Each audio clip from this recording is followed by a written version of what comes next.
so what do you do from like a process perspective, to try to improve strategic competence? Well, you want to come in with your own theory. You want to avoid the pitfalls that I mentioned. But how about just defining the problem, right? So when I got into Washington in February of 2017, I brought with me this great gift that the Army gave me, which was the opportunity to read, research, and write about how and why Vietnam became an American war. And I decided, hey, I guess I'm now in charge of the process that I criticized from a historian's perspective, run by McGeorge Bundy, the National Security Advisor at the time. And what I found is, when I went through the archives and I listened to and read the oral histories and listened to phone conversations and minutes of meetings, there was very little discussion about, hey, what's the nature of the problem in Vietnam? There was a rush to action. Hey, well, we could do some covert raids. Okay, well, let's do that. We should do some bombing, right? And there wasn't an examination of the assumptions that underpin that. I mean, in fact, on the beginning of Rolling Thunder, the bombing campaign, the strategy documents were written by people who were law professors who had turned strategists, and were now in the Pentagon. And what they wrote is that what we have to do is establish a common law pattern of bombing. Okay, what does that mean? What they're essentially saying is that Ho Chi Minh is like the reasonable man in English common law.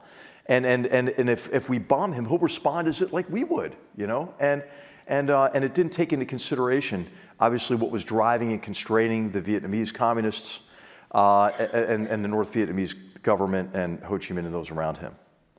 So I think you have to understand the problem on its own terms and from the perspective of the other. And this is the title of this talk, is strategic empathy. And that's a term that I borrowed from Zachary Shore, who I already recommended to you. And that's from his book, one of his other books called A Sense of the Enemy. And I think when we come into the problems that we encounter are often due to strategic narcissism, the tendency to define the world only in relation to us, and to assume that what we do or choose not to do is decisive toward achieving a favorable outcome. Now, that's a problem for a number of reasons, right? First of all, it's just self-referential, and it doesn't grant the agency or the authorship over the future to the other, right? Your enemies, your adversaries, your rivals. And so strategic empathy really is an effort to view the complex challenge that we're talking about, and we can talk about specific ones if you'd like in a couple minutes here, from the perspective of the other. And to pay particular attention not only to what you think their interests are, like in negotiation mediation theory where you do interest mapping, but to consider what are the emotions and the ideology that drive and constrain the other. And so if you don't take that step to define the nature of that challenge holistically and from the perspective of the other, you're missing an important step. And then I think it's really important to have a goal, right? I mean, to try to understand what you're trying to achieve. And the way you craft that goal is you view that complex challenge, right, through the lens of your vital interests. What are you really cared about? Well, the security of the American people and our homeland, our interests abroad. We're concerned about preserving American prosperity, right? We want to extend ours and our allies' influence to counter authoritarian and mercantilist models that are being promoted by China and others, right? So you think about, what do we care about? What are our interests? And then you view that challenge through the lens of your interests. What is the so what? Why do we care about this? And that helps you craft that overarching goal and more specific objectives. In the period in which Vietnam became an American war, McGeorge Bundy argued, hey, enough with this goal stuff. We don't need a goal or objectives. It's better not to have one. Because then if we don't have one, really what we could have is a situation which that we lose the war, and the president could say, well, that was never our objective anyway. It would give him, in McGeorge Bundy's words, more flexibility in the domestic political arena. And that that doesn't work out to go to war without an objective or a goal, or even it doesn't work out in competitive diplomacy either.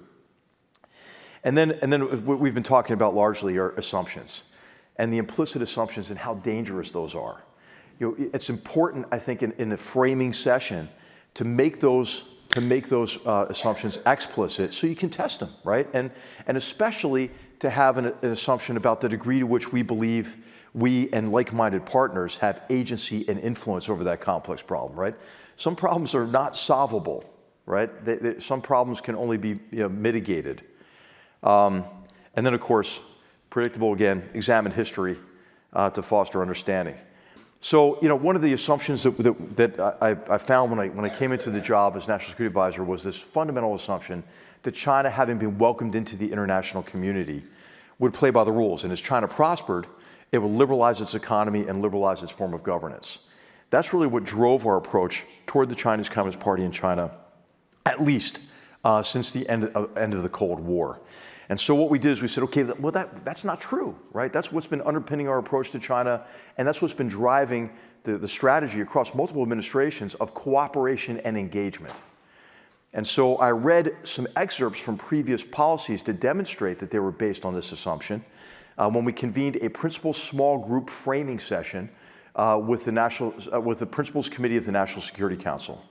And I just noted in that meeting in March of 2017 that we were going to replace those old assumptions with some new ones. And as a result, we were about to effect the biggest shift in U.S. foreign policy since the end of the Cold War. And that shift occurred and now is carried over across 2 administrations. And I'm just putting these new assumptions up here to illustrate the assumptions that we came up with. And actually, all these assumptions, a lot of this work is available because the Trump administration declassified the framing document for the strategy in 2020. And if you just look up the Indo-Pacific strategy, you can find it. And it's a document that was initially prepared really in April of 17. And there are sub-strategies. Okay, so these are questions I think you might ask yourselves, and we might use these as a jump-off point. So I'd love to hear where you'd like to take the discussion. We could talk more about policy process. We could talk about substantive issues that we're facing internationally. I'd love to hear what's on your minds. Thanks, everybody. Thanks.